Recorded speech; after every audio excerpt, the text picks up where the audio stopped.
So episode 2 of The Ancient Magus Bride was everything I wanted it to be. Episode 1 gave me very high expectations for the series, and episode 2 is keeping the bar raised at a very high level. This was just another immersive episode. One of the things that I really appreciate, which is something that I think a lot of series, mainly in anime, that I think struggle to do, which is really build upon the world at a very early stage. Like, we see a lot of fantasy anime within modern day here, and a lot has magic elements in it, but how many can you honestly say each year really go into the ins and outs of how the mechanics of this magical world work? Very rarely, and if it is, it's brushed aside, but only within episode 2 we're already starting to see some kind of definitions and some ins and outs of what makes magic and sorcery work within this world. Of course, it was nothing that complex within this episode, but we're only 2 episodes into a 24 episode series, and they've already within the first episode given us an amazing backstory for Chise and the pain that she went through, and they even added onto it within this episode where basically she's having a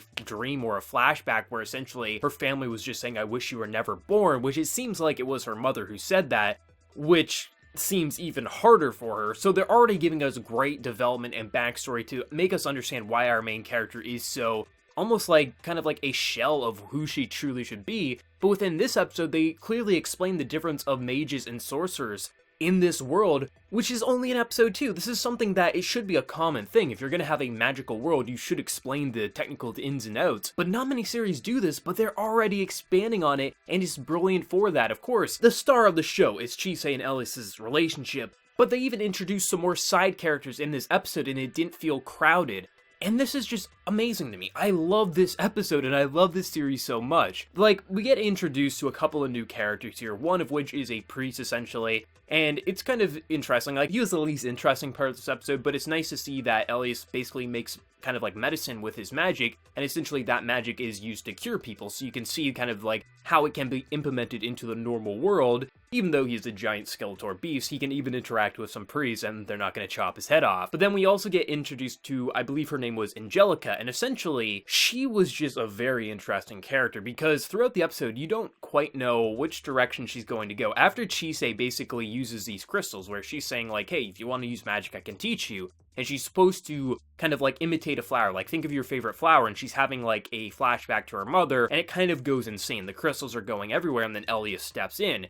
And I wasn't sure which direction they were going to go with her character, because she seemed very menacing at that moment, like, who the hell is this girl? And obviously, we can see she's nice by the end. Like, it was just like it seemed like she was a little frightened, because that much power coming from a seemingly normal girl, that's not something that should naturally happen. So I think it was mainly because, like, she was upset that it was, like, this secret of who she was kept a secret, because she is such a rare breed. But also, if that type of magic isn't under control, it could also be dangerous, because if you saw, like, what she was just doing, trying to make a flower into a crystal there, and, like, if those crystals would have went out of control, like, that could have stabbed someone. So I could kind of see, like, where her worries are coming from, because it is, like, if this girl isn't properly trained, this can be dangerous, but at the same time, she could be the best mage of our generation. So I really like that, and also like how, even like when Chise probably thought she was going to get abused, maybe smacked from this woman, she shows that kindness and compassion, which is something obviously she hadn't had with a family. The family abandoned her, like she was nothing pretty much, and it seemed like probably the one person who did love her mother, even her,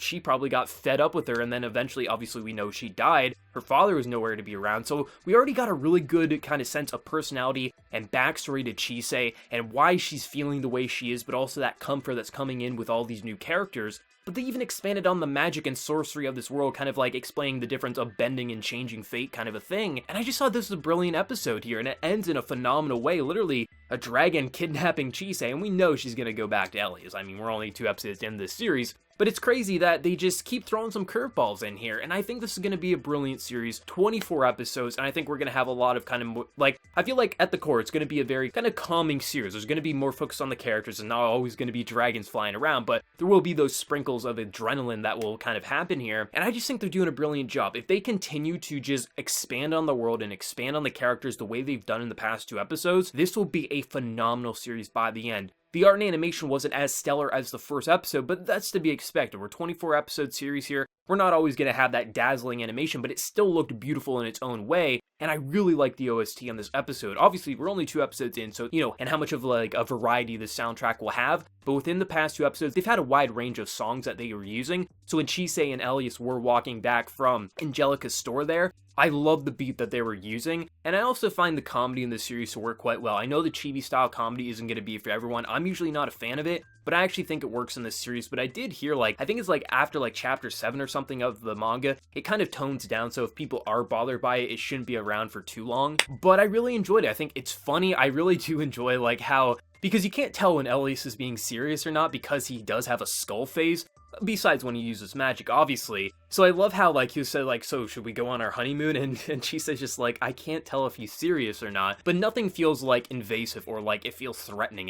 He's just a funny and charming guy, and, like, obviously we can tell Chise doesn't feel threatened by him. She feels comforted by him. So nothing feels creepy about their relationship, and I just love this overall. I'm always excited to see more of this series, and I can't wait for episode 3 next week. But let me know your thoughts. What did you think of kind of the expansion of the world, learning a bit more of the ins and outs of how magic and sorcery works, and also seeing more of Chise's backstory, and also just kind of like how happy and kind of a little skeptical she is with her new life? Let me know your thoughts, and before you leave, smack that like button, share your support. If you're new to the channel, be sure to subscribe. So until next time, everyone, please take care and have a good one.